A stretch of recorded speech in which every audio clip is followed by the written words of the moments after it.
Allez, Boker Tov les Koulam, dédicace comme d'habitude ces derniers temps pour tous les Chayalim Bezrat Hashem qui reviennent tous Bri'im Veshlemim, ainsi que les Chatoufim, que les otages. On va reprendre juste un tout petit peu en arrière parce que ça fait un moment qu'on a fait une petite pause par rapport au Perek Vav, le sixième chapitre. Alors, comment on a commencé le sixième chapitre? Pendant un certain moment, on a parlé de la Nefesh Elokit, donc l'âme divine. Et là, on est commencé à rentrer dans l'âme animale. Maintenant, dans cette âme animale, on nous a dit qu'elle est composée exactement pareil que l'âme divine, dans ses forces. Ça veut dire qu'elle va avoir ce qui s'appelle le sechel, l'intellect, les midot, les sentiments, et les livushim, les habits du Nefesh qui permettent de s'exprimer dans ce monde-là. Maintenant, il y a quelque chose de particulier. Dans les livushim de la Nefesh Abahamit, la Nefesh Abahamit, on a dit l'âme animale, elle est ce qui s'appelle Klipat Noga chez nous. Nachon, ça veut dire, elle n'est pas encore ce qui s'appelle la Sitra Achara, le côté autre, l'autre côté, comme ça on appelle dans le Zohar, ce qui s'appelle la Touma. La Nefesh Abahamit, elle est Klipat Noga. Elle est, on va dire, un petit peu parvée. Ouais. Et toi, avec tes livushim, ta marshava dibur maaseh, donc pensée, parole, action, tu peux l'emmener dans les trois klipot atmeot, dans les trois portes d'impureté, donc dans la Touma. Et en réalité, c'est-à-dire que les livushim dans l'âme animale, ils sont encore plus bas que l'âme animale elle-même, parce que c'est eux qui t'emmènent en bas. Maintenant, on avait vu qu'il y avait une différence dans l'âme divine et l'âme animale. Dans l'âme divine, on appelle les Esser Sphirot, on a dit les 10 sphères. On avait dit Sphirot, c'est Milachon Sapir, c'est la lumière, c'est éclairé. Tandis que dans la Nefesh Abahamit, c'est écrit Esser Catherine de Mesavaouta, les 10 couronnes d'impureté. Alors pourquoi dans la Nefesh Elokit, on a dit que ça s'appelle les 10 Sphirot, et pourquoi là-bas ça s'appelle les 10 portes, les 10 couronnes d'impureté? Parce qu'en réalité, on va voir qu'il y a la grande différence, et elle est là-bas justement la différence entre notre âme divine et notre âme animale, c'est que l'âme animale, elle a un tokef. C'est-à-dire quoi, elle a un tokef? La couronne, ça se place au-dessus de la tête. Quand elle va t'emmener faire des bêtises, même toi après, tu vas te dire qu'est-ce qui m'a pris? Pourquoi j'ai fait ça? J'aurais pas dû faire ça de telle manière. Ça a été disproportionné. J'ai mal réagi, je me suis mal comporté. Où ça m'a emmené, Bassof? Et en réalité, c'est au-dessus de la tête. C'est-à-dire qu'en fait, la Nefesh Abahamit, elle a ce potentiel comme elle est Betokef. Elle vient du monde du Tohu. On avait expliqué la différence entre Yaakov et Esav. Yaakov, on a dit que c'est le Olam HaTikun, le monde de la réparation. Tandis que Esav, c'est le Olam HaTohu, le monde, le Tohu, le monde qui a explosé. Le monde qui ne permet pas de faire des kélim, de faire des réceptacles. Et en réalité, il est en train de te dire que la Nefesh Abahamit, elle vient de là-bas, du monde de Tohu. C'est pour ça qu'elle a un Tokef, elle a une puissance. Elle a une force qui viachol, même si la Gdusha elle est plus forte que la Touma, toi dans ton ressenti, ce que tu vois aujourd'hui, c'est que quand tu veux quelque chose et que tes pulsions du cœur ils t'amènent à faire quelque chose, c'est beaucoup plus fort que quand tu réfléchis à quelque chose que tu veux commencer à faire. Et tu dis, la Nefesh Abahamit en réalité, c'est pour ça qu'elle s'appelle, on a dit, on voit un enfant, chez un enfant, ce qui est prédominant, c'est l'âme animale jusqu'à sa bar mitzvah, que la Nefesh Elokit elle se met en marche. Ouais, elle est en stand-by, on met play à partir de la bar mitzvah. On va voir qu'en réalité, un enfant, il s'énerve pour rien. Un enfant, il tape des crises pour rien. Il fait des caprices. Il pleure pour un bonbon. Ouais, pour un bonbon, il peut te retourner à la maison, il peut te rendre fou.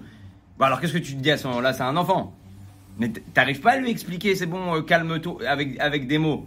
Il faut que soit tu lui donnes le bonbon, soit que tu le laisses pleurer pour l'éduquer.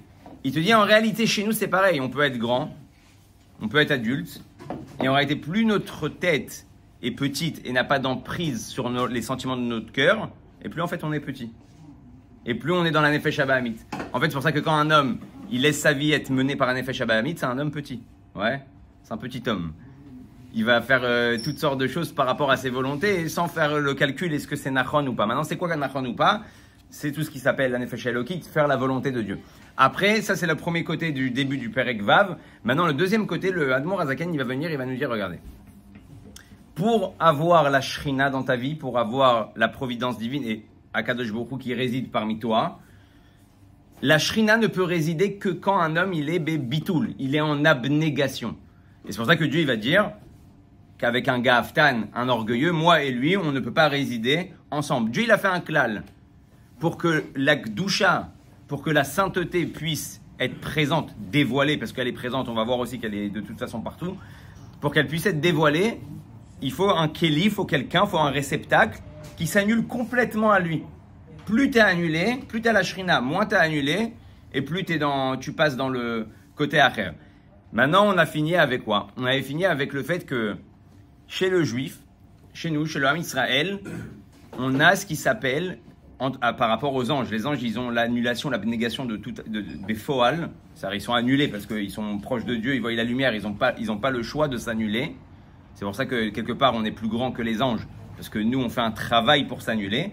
Mais étant donné que chez nous, on a en potentiel cette possibilité d'être en abnégation totale envers Dieu, donc c'est ce qui va nous dire le Admour Hazaken, et c'est comme ça qu'on va commencer dans les mots aujourd'hui.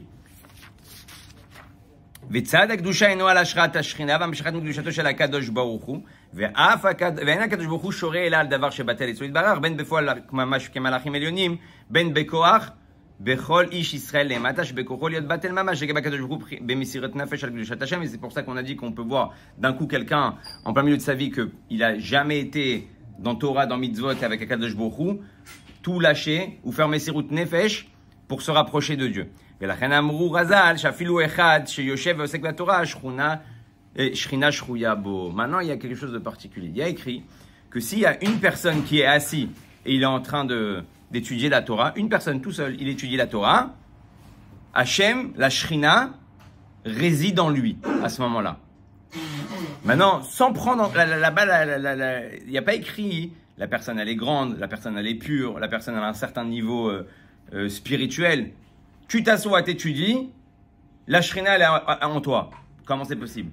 Parce qu'il te dit en réalité, tu es un Keli Raoui. Et à partir du moment qu'en potentiel, tu as la possibilité de t'annuler, d'être en abnégation totale envers Dieu, tu es déjà devenu un Kli, tu es déjà un Kli, un réceptacle pour la Shrina. Donc dès que tu fais ce qu'il faut faire, tout de suite la Shrina elle vient en toi. C'est-à-dire qu'en fait, le juif, il n'a pas besoin de créer quelque chose de nouveau chez lui pour s'annuler. Il est annulé d'emblée s'il dévoile son potentiel. Et là, il te dit comme ça, Vechol be'asara shrinte sharia l'olam. Maintenant, il te dit, la Mishnah, la Gemara va plus loin. Elle te dit qu'à partir du moment où il y a 10 juifs qui sont réunis, le minyan, ce qu'on appelle le minyan, même s'ils étudient pas la Torah,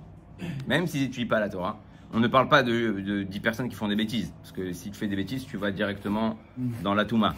D'accord? Mais là, on est en mode, on va revenir sur la notion parvé. Je suis en mode parvé. On fait pas Torah, on n'étudie pas Torah, mais on est assis ensemble à table dans un mariage. À partir du moment où il y en a 10 qui sont réunis, la Shrina elle descend aussi. Ad Kedekar, le Admor Hazaken, il dit que même un malach ne peut pas passer tellement la lumière elle est grande. Bon, on la voit pas, mais même un malach il flippe. Il arrive devant 10 juifs, il se barre tellement la lumière elle est grande et que même lui il peut pas recevoir cette lumière là. Maintenant il y a quelque chose de particulier. On avait dit que comment ça se fait qu'on apprend le inyan du minyan, ouais, par rapport au meraglim. On a dit la Eda Ara'a Azot, ouais. Cette même Eda là, ils étaient 10 parce qu'il n'y avait pas Kalev et il y avait Ben Yefouné, il n'y avait pas Yoshua Binoun, donc ils étaient 10. Et de là-bas, on a appris que le minyan, pour que la Shrina puisse résider et descendre, il faut 10 personnes qui soient là. Maintenant, cette question, bon, c'est comme ça qu'on apprend dans la Gemara, c'est comme ça qu'on apprend dans les Mefarshim. On a compris de la Torah, on a pris un pasouk, on a compris que la Gdusha, elle vient à partir de 10. Maintenant, le Rabbi explique pourquoi d'Afka les Meraglim.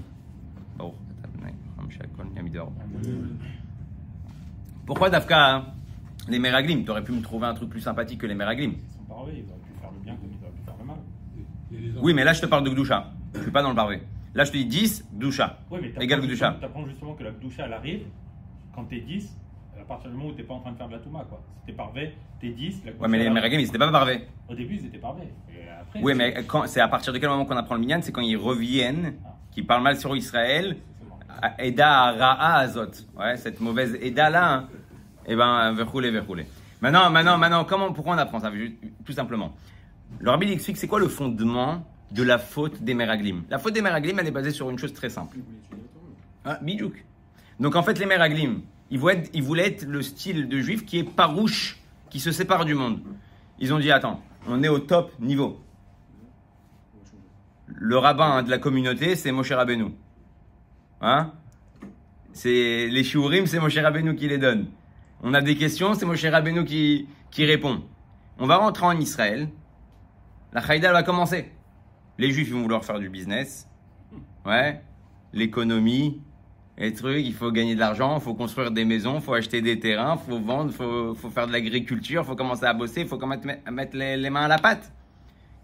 Il dit, ce qui va se passer, c'est que la plupart des gens, ils vont être assouk avec ces inyanim-là, ils vont être préoccupés par ça, et ils vont mettre de côté le côté spirituel. Donc les Meraglim, ils ont fait ce plan-là pour dire non, on reste dans le désert, un peu d'eau et un peu d'amour et d'eau pure, ouais, et d'eau fraîche, ouais. On va rester là-bas avec Moshe Rabbeinu, on a le Ber de Myriam, on a la manne, pas de problème de Parnassa, on a la Nané Kavod, on a Moshe Rabbeinu, on a que des tzadikim autour de nous, on est au top. Donc en fait, leur volonté, elle était bonne. C'était d'être proche de la Shrina. Donc en fait, c'est pour ça qu'on apprend les 10 d'Afka des Meraglim. Pour te dire qu'est-ce qu'ils ont cherché eux, ils ont cherché la Kedusha.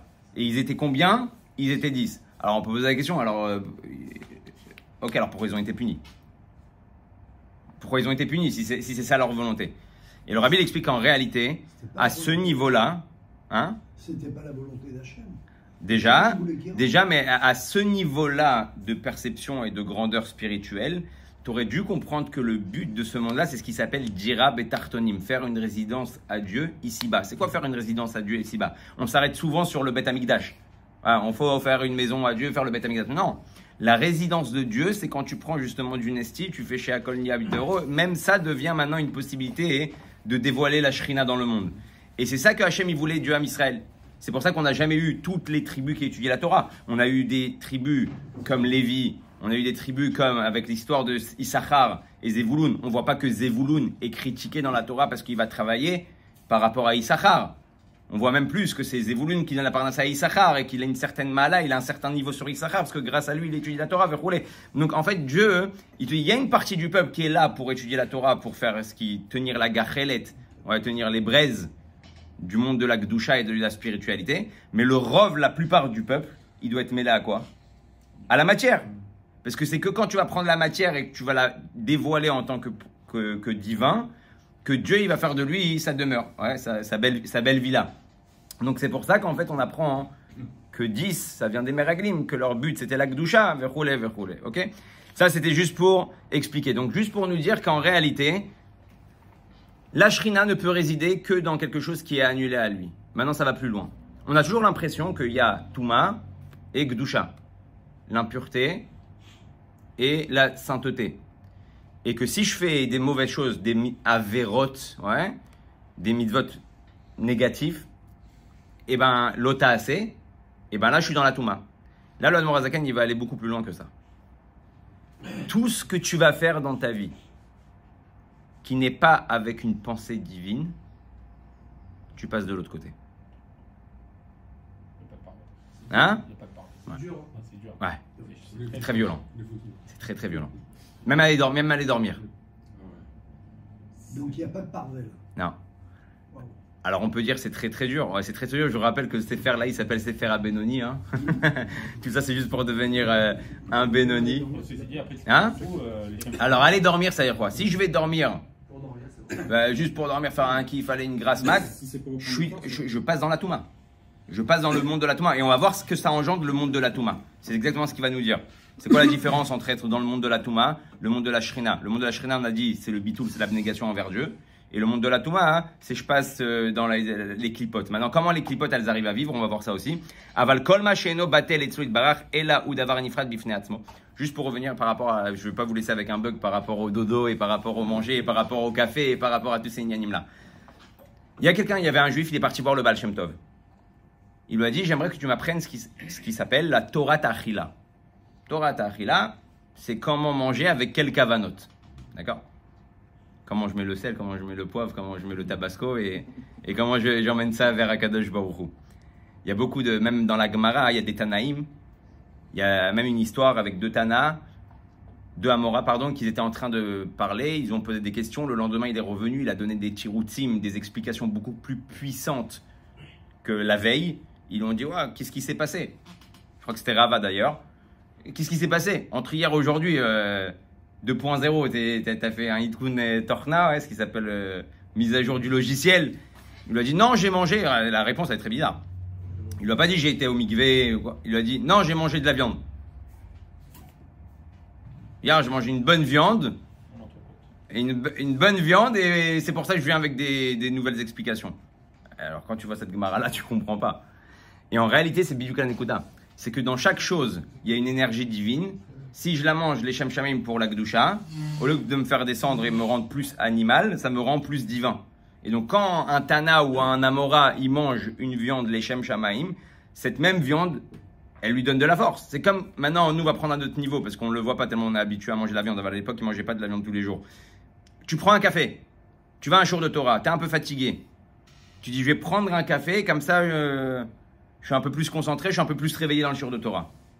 À ce moment-là, le café, avec toutes ses facultés et toutes ses vertus, elle va te permettre de mieux étudier. Donc, j'ai pris ce café et je l'ai mis dans chaque chose, je peux chercher en réalité comment me rapprocher de Dieu. Maintenant, pour revenir à l'histoire du Baal Shem Tov, le juif, il vient et lui dit, regarde, je veux apprendre ce qui s'appelle Torat Achila. Il lui a dit, je vais t'apprendre. Va chez un de mes élèves qui s'appelle Rabbi Michael Mizlopche. Va le voir. Ok. Il va le voir, il arrive chez lui à la maison et il mange rien. Ouais. Il mange rien. Ça va être difficile d'apprendre à manger s'il mange rien. À la fin de son séjour, il lui dit je peux te poser une question? Je suis venu pour apprendre Torah Tachila, mais t'as pas mangé. Alors il lui a donné un machal, il lui a donné une explication. Il lui a dit regarde, il y avait une fois dans un village un mariage. Et le roi, il a invité, donc en fait, même les pauvres, ils ont fait une table énorme avec tous les meilleurs, les plus consommables qu'on peut trouver à cette époque-là. Parce que pas tout était consommable. Ils ont invité les pauvres. Et ce qui s'est passé, c'est que, comme ça il raconte dans le Machal, il dit, les pauvres, ils sont venus autour de la table, ils sont devenus fous. Ouais, du foie gras, roulé, tout ce qu'il y a de bon. La Kala, juste avant de rentrer dans la choupa, elle meurt. Ouais. Juste avant de rentrer dans la choupa, elle meurt.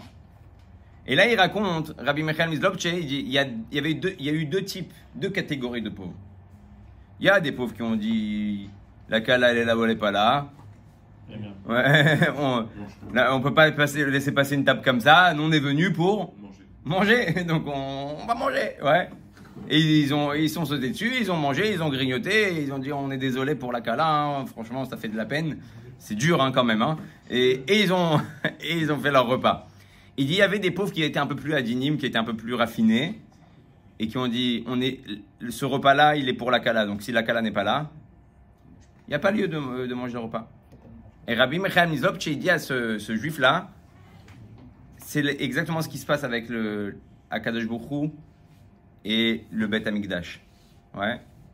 À partir du moment où il n'y a plus le Beth Amikdash, il n'y a plus la choupa, il n'y a plus le mariage, alors je ne peux pas profiter de la Séouda, je ne peux pas profiter de ce monde. Ok, bon. Il revient voir le Baal Shem Tov.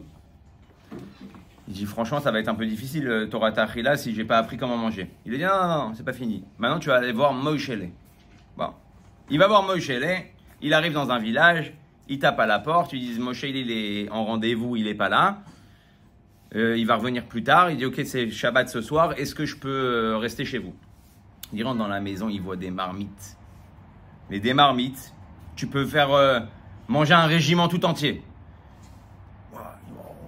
Je crois qu'ici on va bien s'éclater.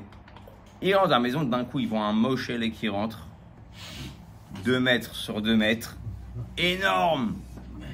Il dit, c'est lui Moshe, ok. Il est à table Shabbat, ils lui servent une petite assiette, et ils se rendent compte que toute la grande marmite qu'il y avait là, c'était pour Moshe. Et ils lui servent des assiettes énormes, et il mange, et il mange, et il mange, et il mange. Okay. Il voit ça, d'un côté il voit quelqu'un qui mange pas, qui fait des jeûnes, et de l'autre côté il voit un qui mange. Le Baal Shem Tov il envoie chez ses 2 élèves pour apprendre comment manger. À la fin de Shabbat, il va le voir, il dit écoute, j'ai été envoyé par le Baal Shem Tov pour apprendre. Je peux te poser une question? Pourquoi tu manges comme un glouton? Pourquoi tu manges de cette manière? C'est même pas poli à la limite. Alors il lui a dit regarde, je vais te raconter mon histoire.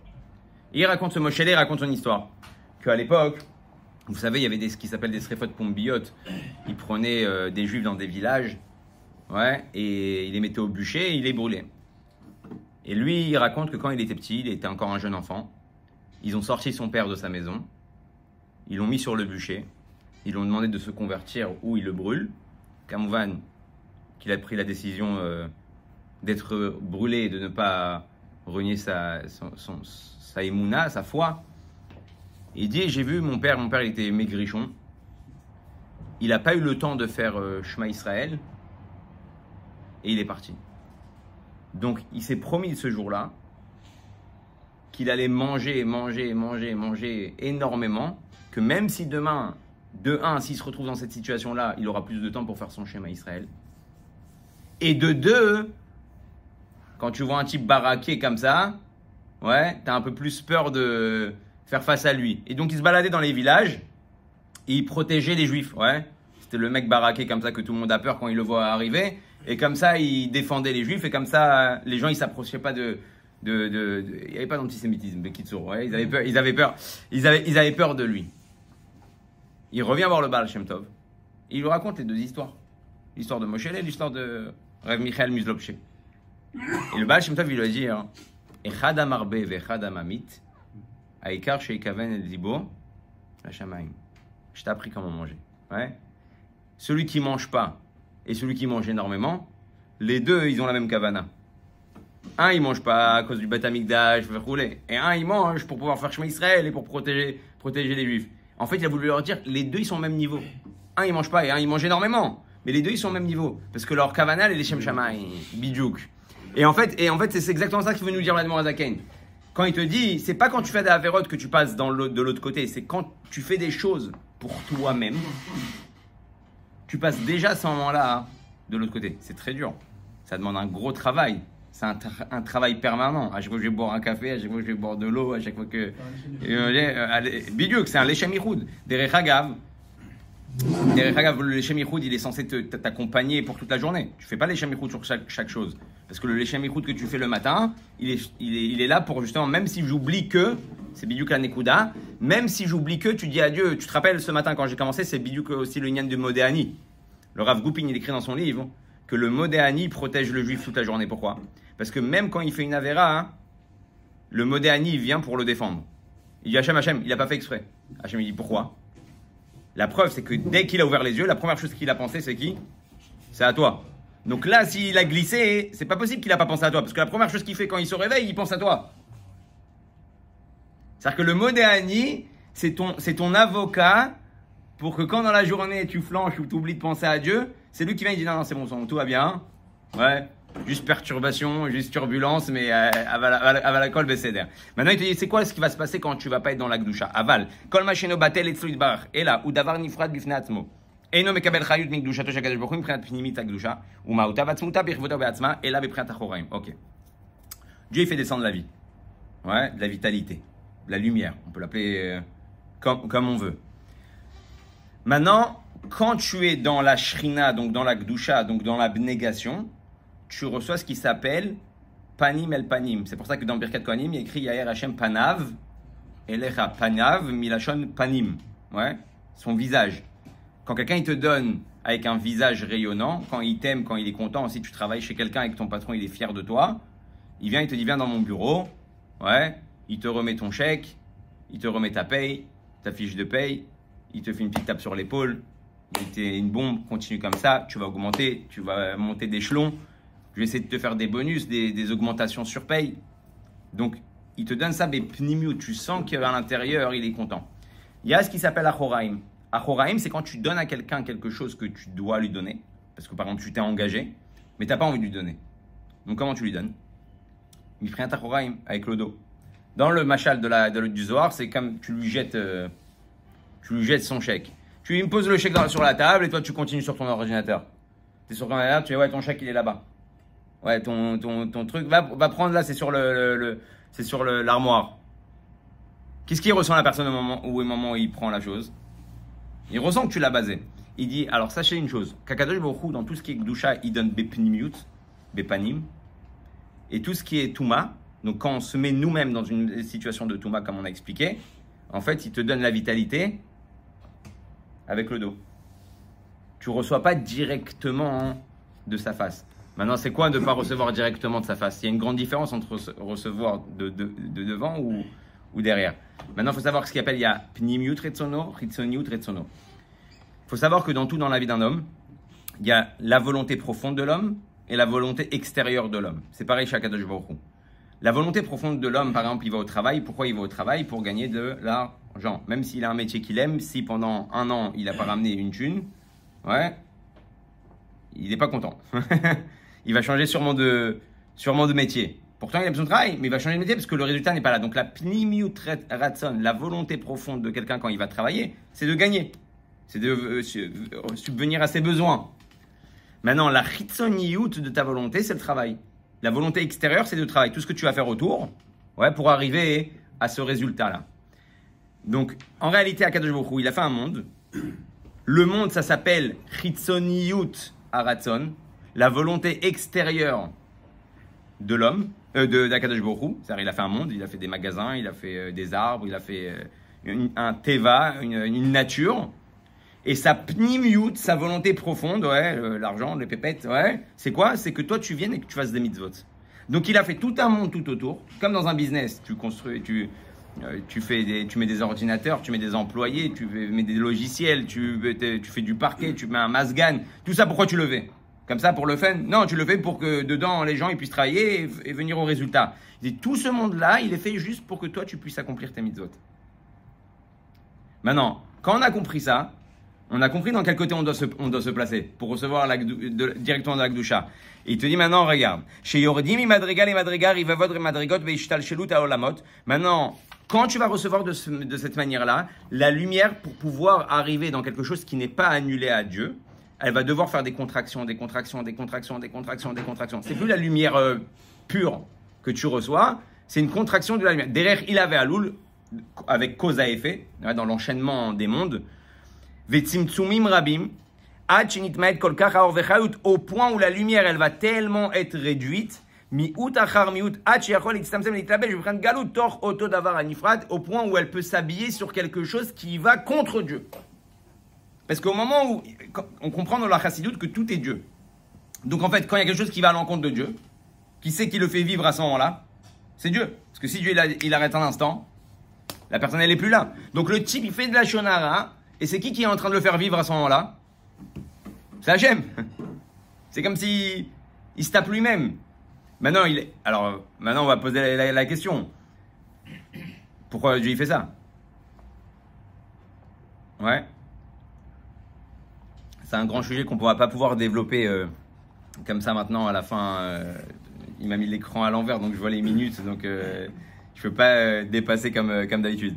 Il te dit comme ça qu'en fait la lumière pour arriver dans un kéli qui est contre Dieu, elle a besoin de faire une itlapshut, ce qui s'appelle s'habiller. Pour s'habiller, elle a besoin de rentrer. C'est comme avec un adaptateur et comme avec l'électricité. Si tu mets trop de cheshmal dans un objet qui n'est, tu fais sauter le courant. Donc Dieu, il va descendre ad kedekar pour qu'il puisse s'habiller dans la touma.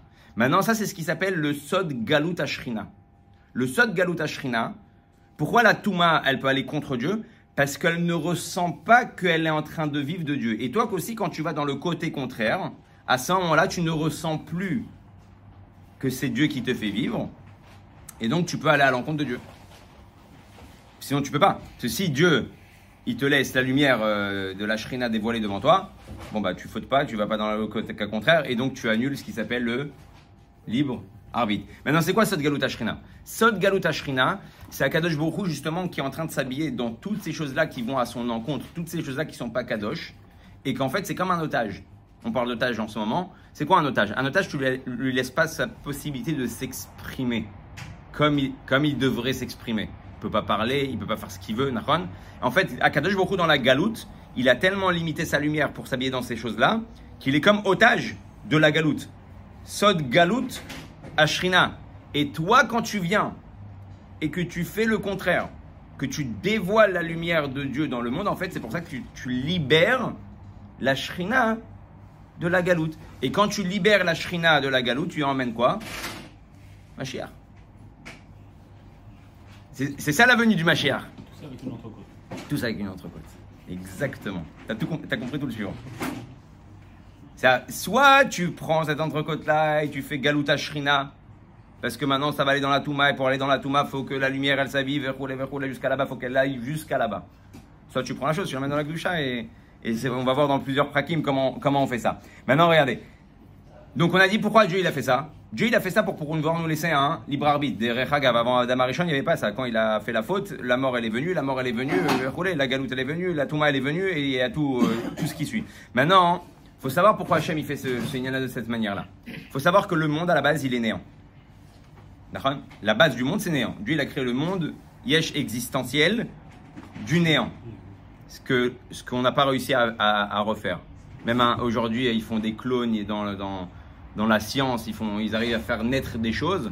Ils le font avec des molécules, ils le font avec des gènes, ils le font avec quelque chose. Donc ils font du yesh mi yesh. Maintenant, tu prends quelqu'un, tu lui dis, c'est pour ça qu'il y a écrit dans la Kabbalah, même un zvouv, ouais, même un moustique, une mouche, mais un moustique, là-bas il y a écrit il touche. Et un moustique, l'homme ne peut pas le créer et le faire vivre. Ah si, on a réussi à cloner. Ouais, t'as pris quelque chose qui était existant, t'as fait dans un incubateur quelque chose et ça a donné un moustique. Mais tout seul, comme ça, tu dis vas-y abracadabra, tu peux pas faire un moustique. Donc, maintenant pourquoi il est en train de nous expliquer ça ? C'est très fort parce qu'en réalité, tout veut revenir à sa source. Ouais, on sait bien que l'homme il revient à sa source, le monde veut revenir aussi à sa source et ça ressemble en fait avec le machal, quand je crois qu'on avait déjà dit, le machal de l'avion. L'avion, le barzel, le fer, il n'est pas censé voler. Ouais, il est censé être par terre. C'est lourd. Ouais. Qu'est-ce que tu fais pour qu'il vole ? Tu lui mets des ailes, des réacteurs et c'est parti. Ouais. Maintenant, les réacteurs, tant qu'ils marchent et tant qu'il y a les ailes, ce barzel-là, ouais, il se maintient. Maintenant, si Chazve Shalom, les regards, à un moment donné, t'enlèves les ailes, ouais, il revient à sa nature, à ce qu'il est censé être. Être un avion, barzel, par terre, gravité, hein, et c'est tout, c'est Nigmar Asipour. Il dit le monde à la base, il n'est pas censé être créé, il est néant.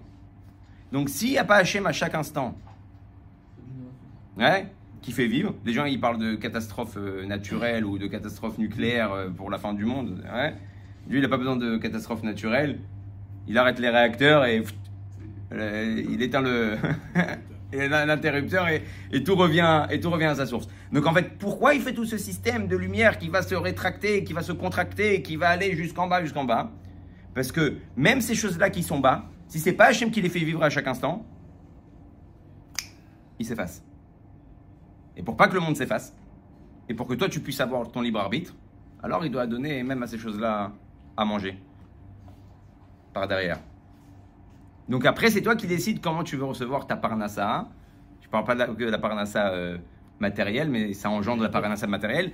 La parnassa de ta vie, ouais. Ta vitalité, c'est que quand tu as annulé. Les achayoto, les kaimo ma'ineye shelo yarzor liot ain ve'efes ki batrila mikodem shenivra. Velachen ikra olam hazeh umloo, et sur ça on va finir. Olam aklipot ve'sitrachara, c'est pour ça que ce monde-là est appelé... Ce monde-là, tout entier, est appelé le Olam HaKlipot de Sitrachara. On sait qu'il y a 4 mondes spirituels. Ce monde-là, il s'appelle le monde de l'impureté. Le monde de l'autre côté. Pourquoi ? Pourquoi le monde de l'autre côté ? Parce que ici, tout fait croire. En fait, ce qu'on est en train d'expliquer, tout ce qui ressent son existence, donc n'est pas annulé. Donc si tu ressens les choses qui ressentent son existence, leur indépendance, elles ne sont pas annulées. Donc la Shrina ne peut pas résider parmi eux. Et comme ce monde-là, tout le but de ce monde-là, c'est de te faire croire qu'il y a quelque chose qui existe hormis Dieu. Ouais. Tout ce que tu vois tous les jours, les voitures, les avions, le monde, les immeubles, c'est de te faire croire qu'il y a une existence qui ne dépend pas de Dieu. Bon, l'immeuble, il vit grâce à Dieu. Ouais, la voiture, elle roule grâce à Dieu. Ouais. Et le monde, il est Melachon Elem. C'est quoi Olam? Melachon Elem. C'est le voile. On sait que le nyan de ce monde-là, c'est le Teva. Teva, on a dit, c'est Elohim. Elohim, il vient cacher Yudke Vavke. Maintenant, Teva, c'est aussi, on dit dans Azachir Moshe, tout Béou, Beyam, Souf. Le but de la Teva, ouais, c'est de te noyer dans le monde. C'est le but. À toi d'apprendre à nager et de sortir la tête de l'eau. C'est comme ça que tu dévoies la Kadosh Baruch Hu dans chaque inyan. Maintenant, juste pour finir ce inyan-là, on va voir dans la paracha que Yaakov, il va bénir ses enfants. V'yid Gularov, des Kerev Haaretz. C'est quoi la différence entre la terre et la mer? C'est que les créatures de la terre se sentent indépendantes, les créatures de la mer ressentent que leur existence c'est l'eau. Ouais, un poisson il sait très bien que s'il sort de l'eau, khlet, que dans la halakha, si un poisson est sorti de l'eau, tu l'as pris même vivant, il est considéré déjà comme mort. Ouais, tu peux faire du sushi avec. Ouais. Maintenant, on le fait pas parce que c'est pas un truc, mais dans l'absolu, tu pourrais le faire. Pourquoi? Parce que le poisson, d'ailleurs, un autre jour, si vous me rappelez, on parlera de ça, le combat du Léviathan et du Shor à la fin des temps, ça représente les animaux de la terre et les animaux de la mer, ceux qui sont annulés à leur source, c'est tout un mahamar extraordinaire. Aval, pour revenir à notre Nekuda, tout ce qui est la nature, la créature marine, pardon. La créature marine, tout ce qui est créature marine, il ressent la vitalité à chaque instant de l'eau. Et ça représente, en fait, le spirituel et le matériel.